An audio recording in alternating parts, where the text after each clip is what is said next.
दुर्गा सप्तशती अध्याय 5। माँ का ध्यान करते हुए। जिनके कर कमलों में घंटा, शूल, हल, शंख, मूसल, चक्र और धनुष बाण है, जिनके शरीर की दीप्ति शारदीय चंद्र के समान सुंदर है, जो त्रैलोक्य की आधारभूता और शिंभु निशुंभ आदि दैत्यों का संहार करने वाली हैं, उन गौरी देवी के शरीर से उत्पन्न महासरस्वती देवी का मैं निरंतर स्मरण करता हूँ। ऋषि ने कहा, प्राचीन काल में शुंभ और निशुंभ नामक दानवों ने अपने बल के मद में चूर होकर इंद्र के हाथ से त्रैलोक्य का राज्य एवं यज्ञ भाग छीनकर अधिकृत कर लिया। वे ही दोनों राक्षस सूर्य, चंद्र, कुबेर, यम, वरुण आदि देवों के अधिकार भी भोगने लगे। वायु और अग्नि का कार्य भी वे दोनों ही करने लगे। उन दोनों दानवों ने सभी देवों को पराजित, अपमानित तथा राज्यच्युत करके उन्हें स्वर्ग से बाहर खदेड़ दिया।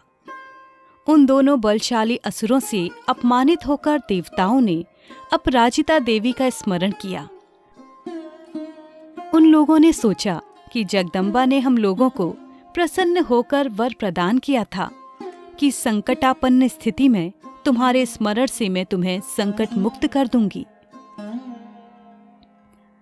ऐसा निश्चय करके देवता लोग गिरिराज हिमालय पर्वत पर जाकर भगवती विष्णु माया की स्तुति करने लगे। देवताओं ने कहा, देवी को नमस्कार है, महादेवी शिवा को मेरा सदैव नमस्कार है, प्रकृति एवं भद्रा को प्रणाम है, नियम पूर्वक जगदम्बा को हम लोग प्रणाम करते हैं। रौद्रा, नित्या, गौरी एवं धात्री को बारंबार नमस्कार है। ज्योत्स्नामयी, चंद्र रूपिणी एवं सुख स्वरूपिणी देवी को सदैव नमस्कार है। शरण में आगतों की कल्याणकारिणी, वृद्धि एवं सिद्धि रूपिणी देवी को हमारा बारंबार प्रणाम है।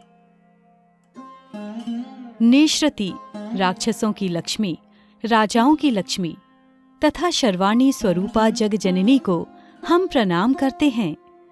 दुर्गा, संकटहारिणी, सर्वसारभूता, सर्वकारिणी, ख्याति, कृष्णा और धूम्रा देवी को मेरा सतत प्रणाम है। अत्यंत सौम्या, अत्यंत रौद्रा देवी को हम बार बार प्रणाम करते हैं। जगत की आधारभूता कृति देवी को पुनः पुनः मेरा प्रणाम है। सब प्राणियों में विश्वमाया के नाम से कही जाने वाली देवी को मेरा सतत नमस्कार है। सभी प्राणियों में चेतना कहलाने वाली देवी को मेरा अभिवादन है। सभी जीवों में बुद्धि रूप से निवास करने वाली देवी को मेरा बार बार प्रणाम है। सभी प्राणियों में निद्रा रूप में स्थित देवी को मेरा प्रणाम है। समस्त जीवों में शुद्धाग्नि रूप से विद्यमान देवी को मेरा प्रणाम है। सभी जीवों में छाया रूप से स्थित, सभी प्राणियों में शक्ति रूप से स्थित, सभी जीवों में तृष्णा रूप से स्थित, सभी जीवों में क्षमा रूप से विद्यमान देवी को मेरा पुनः पुनः प्रणाम है। जो देवी सभी जीवों में जाति रूप से स्थित, लज्जा रूप से स्थित तथा शांति रूप से स्थित हैं, उन देवी को मेरा बारंबार अभिवादन है। सभी प्राणियों में श्रद्धा रूप से स्थित देवी को मेरा नमस्कार है। जो सभी जीवों में कांति रूप से, लक्ष्मी रूप तथा वृत्ति रूप से विद्यमान है, उन देवी को मैं पुनः पुनः प्रणाम करता हूँ। सभी जीवों में स्मृति रूप से विद्यमान देवी को मेरा बारंबार प्रणाम है। जिन देवी की सभी जीवों में दया तथा दृष्टि रूप से स्थिति है, उन देवी को मेरा प्रणाम है। जो देवी सभी प्राणियों में मात्र तथा भ्रांति रूप से विद्यमान है, उन्हें मेरा बारंबार नमस्कार है। जो देवी समस्त जीवों के इंद्रिय वर्ग की स्वामिनी तथा सभी प्राणियों में व्याप्त रहने वाली हैं, उन्हें मेरा नमस्कार है। जो देवी इस सृष्टि में चैतन्य रूप से व्यापित हैं, उन देवी को मेरा प्रणाम है। प्राचीन काल में अपनी इष्ट सिद्धि की पूर्ति होने से देवों ने जिनका स्तवन तथा देवों के राजा इंद्र ने बहुकाल तक जिनका सेवन किया, वो कल्याणकारिणी ईश्वरी हमारा हित तथा मंगल करें तथा मेरी सभी आपदाओं का निवारण करें। जिन परमेश्वरी को हम सब देवगण दैत्यों द्वारा त्रस्त हो इस समय प्रणाम करते हैं तथा जो भक्ति युक्त चित्त के पुरुषों द्वारा स्मरण करने से समस्त संकटों को तत्काल टाल देती हैं, वे जगदम्बा हमारे संकट को नष्ट करें। ऋषि बोले, हे राजन, देवताओं के इस स्तुति पाठ के समय गंगा स्नानार्थ वहां श्री पार्वती देवी आई हुई थी। उस सुंदर भ्रकुटी वाली भगवती पार्वती ने देवताओं से प्रश्न किया, आप लोग यहाँ किसकी स्तुति कर रहे हैं? तब उन्हीं के शरीर कोश से उत्पन्न हुई शिवा देवी ने कहा, युद्ध में निशुंभ दैत्य से पराजित तथा शुंभ से अपमानित होकर ये समस्त देवता मेरी ही स्तुति कर रहे हैं। पार्वती जी के शरीर कोश से अंबिका देवी की उत्पत्ति हुई थी, इसलिए वे इस त्रैलोक्य में कौशिकी नाम से संबोधित की जाती हैं। कौशिकी की उत्पत्ति के बाद पार्वती देवी का शरीर काले रंग में परिवर्तित हो गया, अतएव वे हिमालय पर रहने वाली कालिका देवी के नाम से प्रसिद्ध हुई। इसके पश्चात वहां शुंभ निशुंभ के भृत्य चंडमुंड ने आकर परम मनोमुग्धकारी रूप वाली अंबिका देवी को देखा। देवी को देखकर वे शुंभ दानव के पास जाकर बोले, महाराज, मैंने हिमालय पर एक अत्यंत रूपवती स्त्री देखी है, जिसकी कांति से हिमालय उद्भासित हो रहा है। वैसा अनित्य रूप कभी किसी ने नहीं देखा होगा। हे असुराधिप, आप पता लगाइए कि वो कौन है और उसे ग्रहण कर लीजिए। उस स्त्री रत्न के समस्त अंग बहुत ही कमनीय हैं और वो अपने अंगों की आभा से समस्त दिशाओं को आलोकित कर रही है। हे दैत्यराज, अभी तक वो हिमालय पर ही वर्तमान है, आप उसे चलकर देख सकते हैं। हे प्रभु, इस समय आपके गृह में संसार के सभी रत्न, घोड़े, हाथी आदि शोभित हो रहे हैं। हाथियों में ऐरावत, वृक्षों में पारिजात तथा घोड़ों में उच्चैश्रवा तो आपने ही इंद्र से छीन लिया है। हंसों से जुता हुआ ब्रह्मा जी का ये रत्न जड़ित अद्भुत विमान अब आपके यहाँ पड़ा है। महापद्म नामक कुबेर की निधि छीनकर आपने हस्तगत कर लिया है। केसरों से सुशोभित किंजल्कनी नाम की माला समुद्र ने आपको अर्पित कर दी है, जिसके कमल कभी भी नहीं कुम्हलाते और सदा हरे भरे रहते हैं। सोना बरसाने वाला वरुण देव का छत्र भी आपके घर में सुशोभित हो रहा है तथा प्रजापति का ये उत्तम रथ भी आपके पास उपलब्ध है। हे दैत्येश्वर, मृत्यु की उत्क्रांतिता नामक शक्ति भी आपने अपने अधिकार में ले ली है तथा वरुण का पाश और समुद्र गर्भ के अनेकों रत्न आपके अनुज निशुंभ के पास हैं। अग्नि ने स्वतः शुद्ध किए हुए 2 वस्त्र आपको अर्पित किए हैं। हे दैत्यराज, इस प्रकार आपने समस्त रत्नों का संग्रह कर लिया है, फिर ये स्त्रियों में रत्नमयी देवी को आपने क्यों छोड़ रखा है? इसे भी आप अपने अधिकार में कर लीजिए। ऋषि ने कहा, चंडमुंड के मुख से ऐसी बात सुनकर शुंभ ने अपने महादैत्य सुग्रीव को दूत बनाकर देवी के पास संदेश कहलाने के लिए भेजा। उस दैत्य से शुंभ ने कहा कि तुम उसे बातों में बहलाकर मेरे पास अतिशीघ्र लाने का प्रयत्न करना। वो दूत पर्वत के उस मनोरम भाग में गया जहां देवी विराजमान थी। उनसे उस दैत्य ने मधुर वाणी में कहना प्रारंभ किया, हे देवी, इस समय दैत्यराज शुंभ ही इस त्रिभुवन के एकमात्र स्वामी हैं। मैं उनका दूत बनकर उनकी आज्ञा से तुम्हारे पास आया हूं। उनकी आज्ञा का पालन देवता लोग सदैव निर्विरोध रूप से करते आए हैं। कोई भी उनकी आज्ञा टालने का दुस्साहस नहीं कर सकता। उन्होंने समस्त देवों पर विजय प्राप्त की है और तुम्हारे लिए जो संदेश दिया है उसे दत्त चित्त होकर सुनो।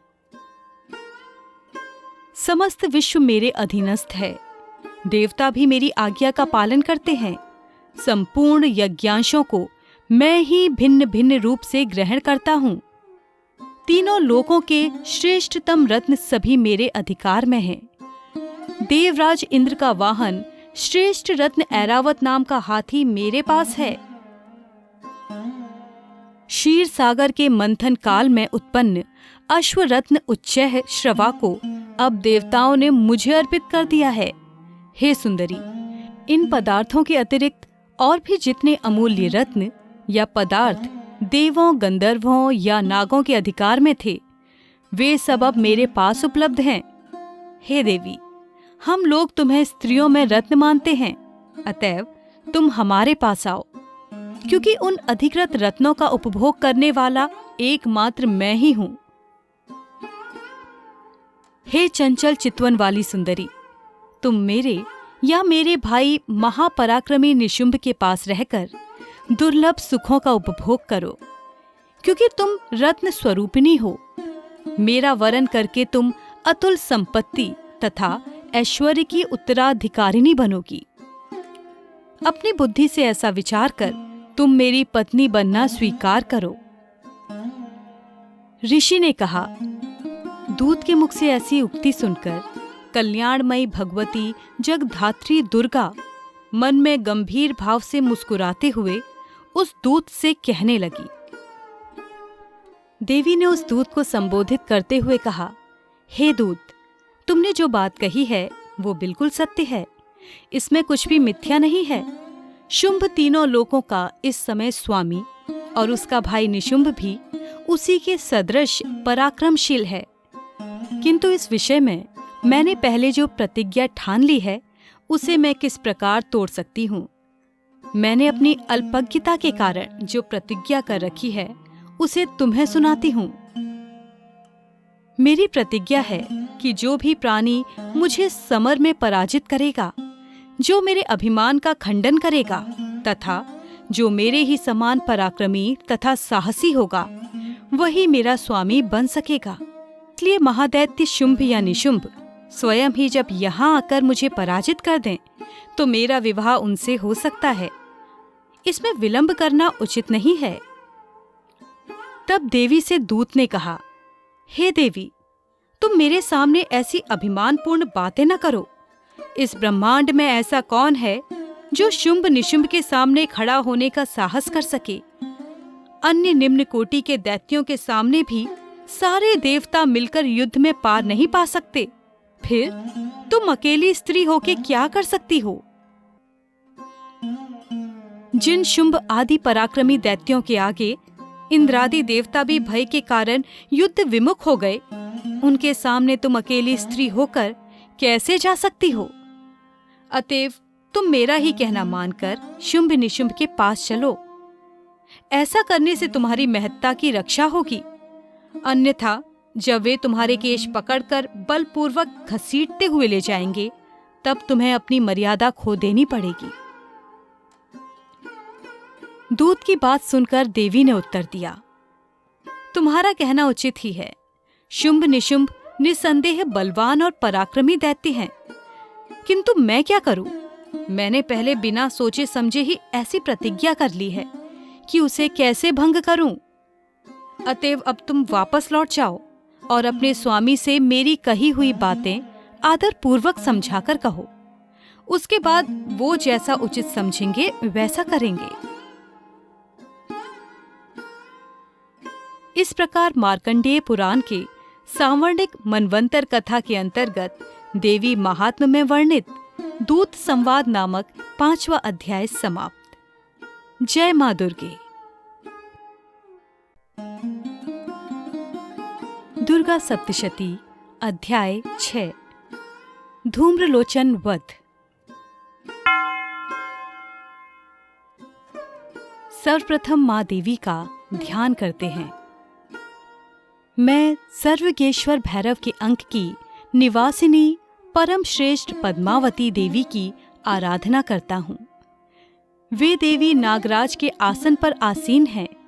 नागों के फड़ों में शोभित होने वाली मणिमाला से उनका शरीर भाषित हो रहा है। उनके अंगों की दीप्ति सूर्य के समान है और 3 नेत्र उनके सौंदर्य का वर्धन कर रहे हैं। उनके हाथों में माला, कुंभ, कपाल और कमल हैं तथा उनके मस्तक में अर्धचंद्राकार मुकुट शोभायमान हो रहा है।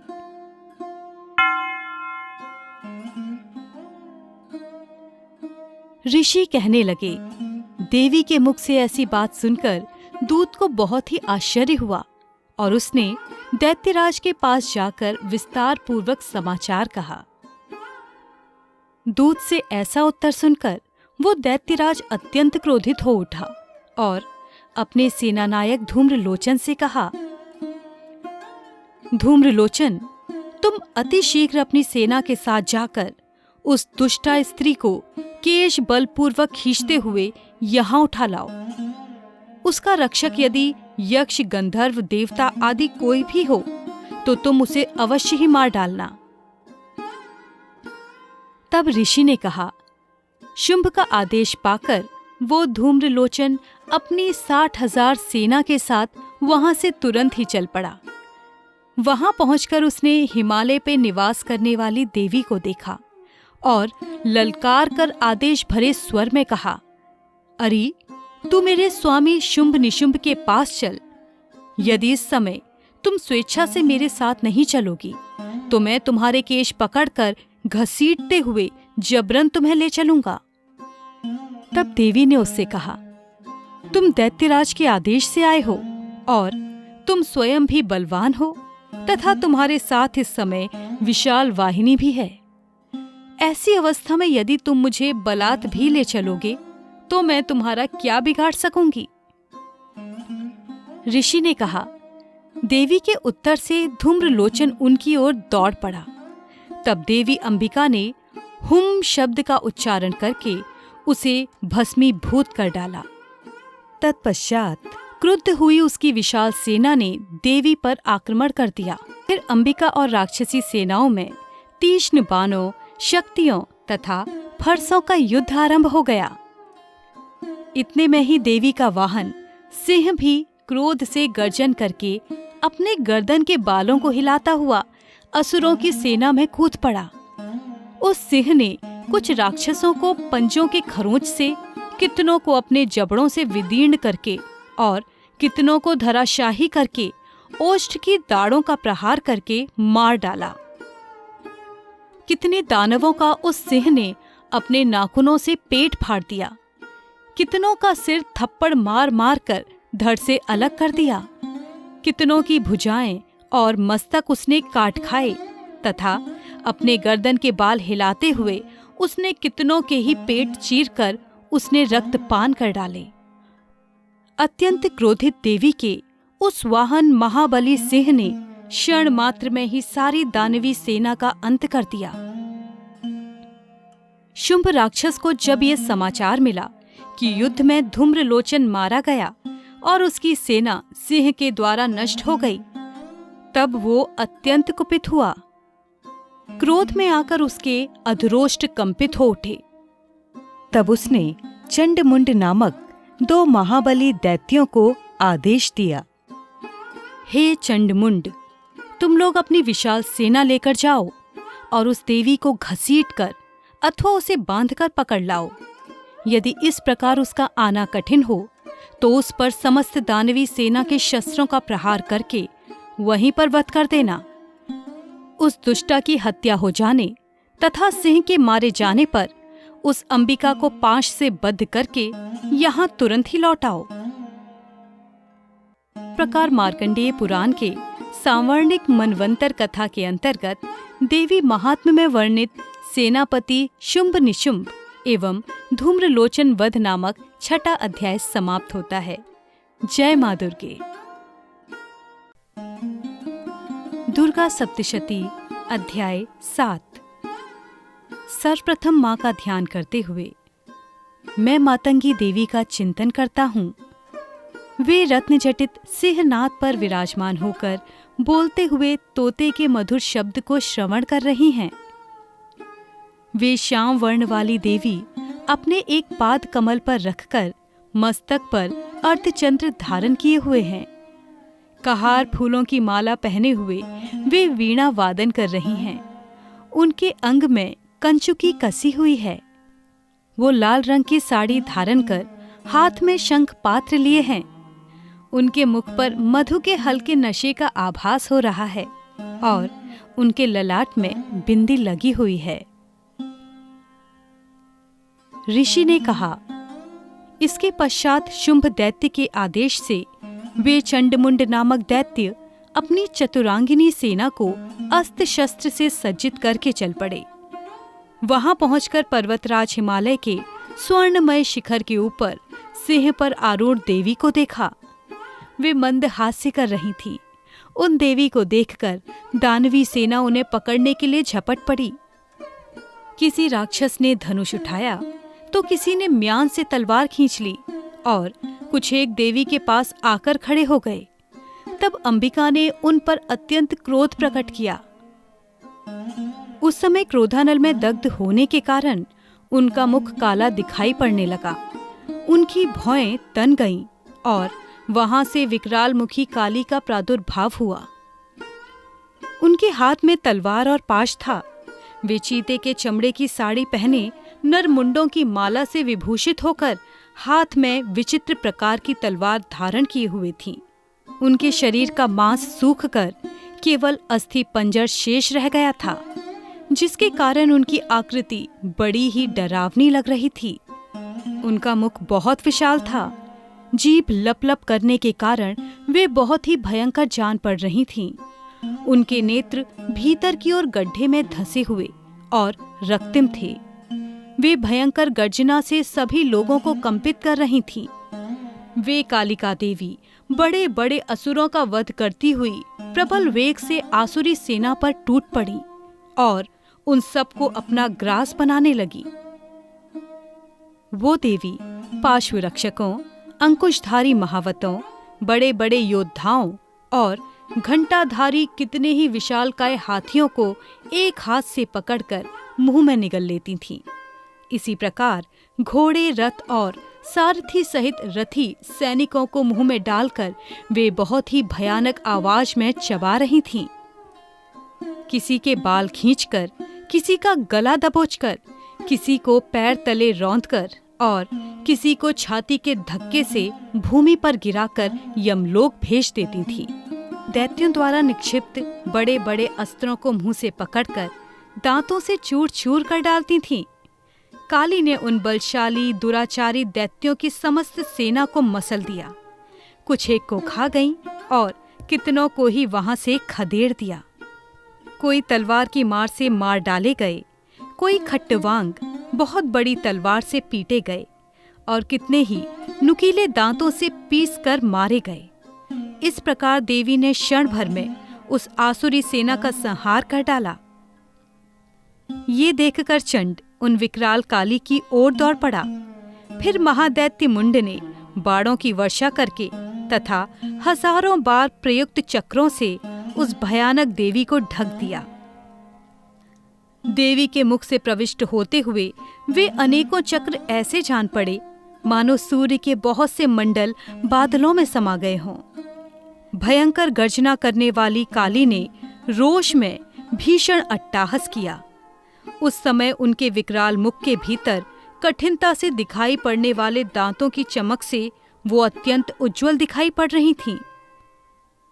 फिर तो देवी ने बहुत बड़ी तलवार से हंग शब्द का उच्चारण करके चंड के केश पकड़ लिए और अपनी तलवार से उसका मस्तक धड़ से अलग कर दिया।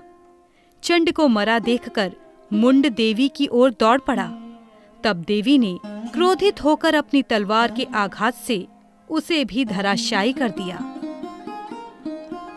चंड मुंड के मरते ही बची खुची सेना भय से व्याकुल होकर रणभूमि से पलायत हो गई। तब देवी चंड मुंड के कटे हुए मस्तक को हाथ में लेकर चंडिका के पास पहुंचकर विकट अट्टाहस करके कहती हैं, हे देवी, मैंने इस महापशु चंड मुंड को तुम्हें अर्पित किया है। अब युद्ध भूमि में तुम शुंभ और निशुंभ का स्वयं ही संहार करना। ऋषि ने कहा, चंड मुंड के मस्तक को देखकर कल्याणमयी चंडी ने काली से मधुर स्वर में कहा, देवी, तुम चंड और मुंड को लेकर मेरे पास आई हो, इसलिए विश्व में तुम्हारी ख्याति चामुंडा के नाम से होगी। इस प्रकार मार्कंडेय पुराण के सांवार्णिक मनवंतर कथा के अंतर्गत देवी महात्म्य में वर्णित चंड मुंड वध नामक 7वां अध्याय समाप्त। जय मां दुर्गे।